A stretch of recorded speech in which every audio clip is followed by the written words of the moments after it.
আল্লাহ সুবহানাহু ওয়া তাআলার মহান দরবারে লাখো শুকরিয়া আদায় করছি, যিনি আমাদেরকে প্রত্যেক জুমানে আজকেও সালাতুল জুমা আদায় করার জন্য মসজিদে আসার তৌফিক দান করলেন। এজন্য বলি আলহামদুলিল্লাহ।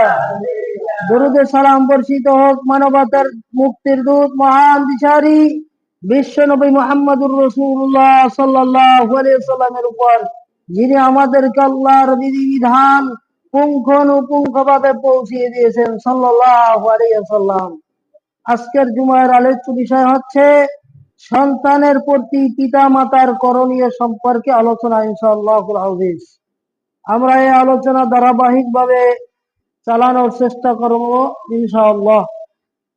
সালমান ফারসি রাদিয়াল্লাহু তাআলা আনহু বলেন, ইন্না লিরাব্বিকা আলাইকা হাক্কান ওয়া লিনাফসিকা আলাইকা হাক্কান।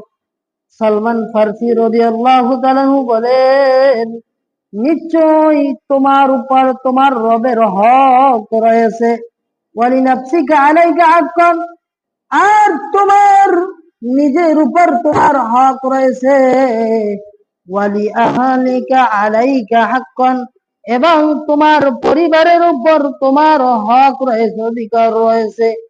ফাতি কুল্লাযী হাক্কিন হাক্কাহু, আর তুমি সকলের হক অধিকারকে সঠিকভাবে প্রদান করো। তার মানে নিজের প্রতি নিজের হক রয়েছে, পরিবারের প্রতি আপনার আমার হক রয়েছে। রয়েছে কি রয়েছে না? প্রত্যেকের প্রতি হক রয়েছে। আপনার আমার নবী বিশ্ব নবী বলেন, কুল্লু মাউলুদিন ইউলাদু আলাল ফিতরাহ, প্রত্যেক সন্তান ফিতরাত তথা ইসলামের উপরে জন্মগ্রহণ করে। ফাআবাওয়াহু ইউহাউদিদানিহি, অতঃপর পিতা মাতা তাকে ইহুদি বানিয়ে ফেলে। আও ইউনাসিরানিহি, অথবা তার বাবা তাকে খ্রিস্টান বানিয়ে ফেলে। আও ইমাজ্জিসানিহি, অথবা তার বাবা তাকে মূর্তি পূজক বানিয়ে ফেলে। নাউযুবিল্লাহ। তার মানে প্রত্যেক সন্তান তার অভিভাবক যেই থাকে না কেন, সেই অভিভাবকের উপর নির্ভরশীল। সেই অভিভাবক যেই দিকে তাকে পরিচালনা করে সেই দিকে সে ঝুঁকে পড়ে, ঠিক কিনা? পরিচালিত হয়। এই জন্য অভিভাবকের জন্য খুবই গুরুত্বপূর্ণ বিষয় হচ্ছে তাকে পরিবারের যে সকল দায়িত্ব রয়েছে এই দায়িত্ব সঠিকভাবে আদায় করতে হবে। হবে কি হবে না? অবশ্যই হবে। এজন্য অবশ্যই সঠিকভাবে আদায় করার জন্য চেষ্টা করতে হবে। নবী সাল্লাল্লাহু আলাইহি ওয়াসাল্লাম বলেন, আলা কুল্লুকুম রাই ওয়া কুল্লুকুম মাসউলুন আন রাইয়াতিহি, সাবধান, তোমরা সকলেই দায়িত্বশীল, আর প্রত্যেকের দায়িত্ব সম্পর্কে কিয়ামতের দিন জিজ্ঞাসাবাদ করা হবে। সুবহানাল্লাহ। এজন্য আমাদেরকে প্রত্যেকের এই দায়িত্ব সম্পর্কে যেহেতু জিজ্ঞাসাবাদ করা হবে, তাহলে আমাদের প্রত্যেকের দায়িত্ব সঠিকভাবে আদায় করে নেওয়া দরকার কি দরকার নয়? অবশ্যই দরকার। যাই হোক, সন্তানের প্রতি পিতা মাতার যেহেতু অধিকার সম্পর্কে আলোচনা, তাহলে সন্তানের প্রতি পিতা মাতার অধিকার রয়েছে দুই প্রকার। প্রথমত দুই প্রকার। এক নম্বর অধিকার হচ্ছে মায়ের দিক থেকে অধিকার, আরেকটা হচ্ছে বাবার দিক থেকে অধিকার। মায়ের দিক থেকে অধিকার আবার সন্তান জন্মের পূর্ব থেকে অধিকার, আর একটা হচ্ছে সন্তান জন্মের পরের অধিকার। তাহলে সন্তান জন্মের পূর্বের অধিকার গুলো কি কি? আল্লাহ সুবহানাহু ওয়া তাআলা বলেন, হামালাতহু উম্মুহু ওয়াহনান আলা ওয়াহন। আল্লাহ সুবহানাহু ওয়া তাআলা বলতেছেন যে মায়ের সন্তান ভূমিষ্ঠের পূর্বে একটা হক রয়েছে গর্ভে ধারণ করা। মায়ের অধিকার রয়েছে কি? সন্তান গর্ভে ধারণ করা। আজকের বর্তমান সময়ে বিবাহ হচ্ছে, শত শত হাজার হাজার বিবাহ হচ্ছে, কিন্তু সন্তান নিচ্ছে না।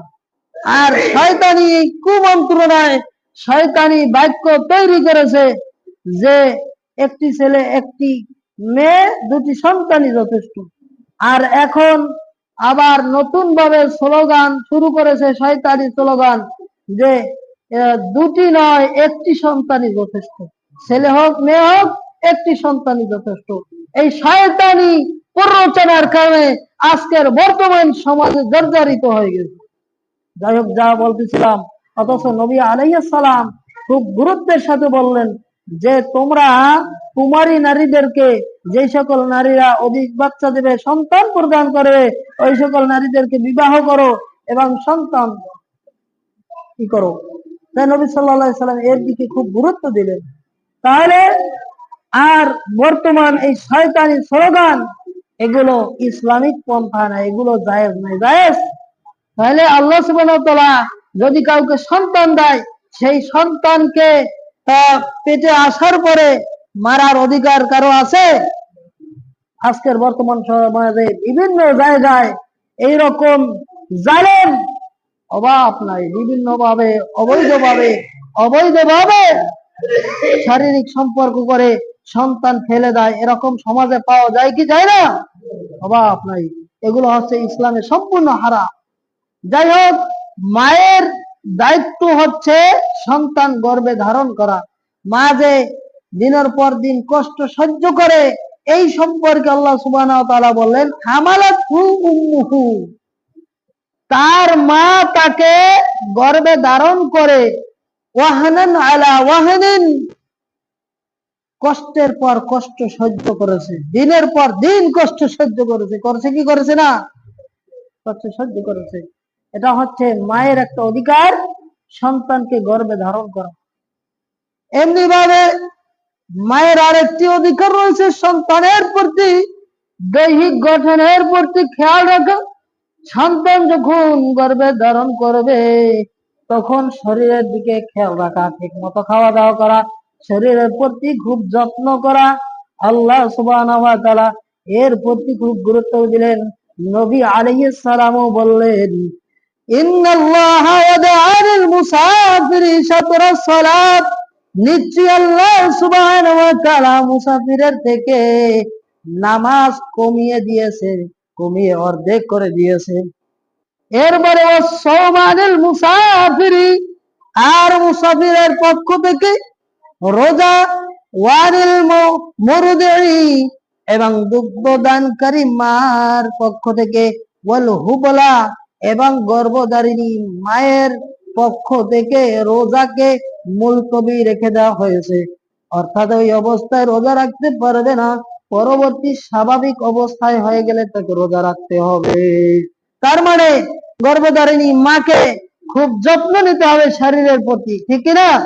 এটা হচ্ছে সন্তানের প্রতি একটা কর্তব্য।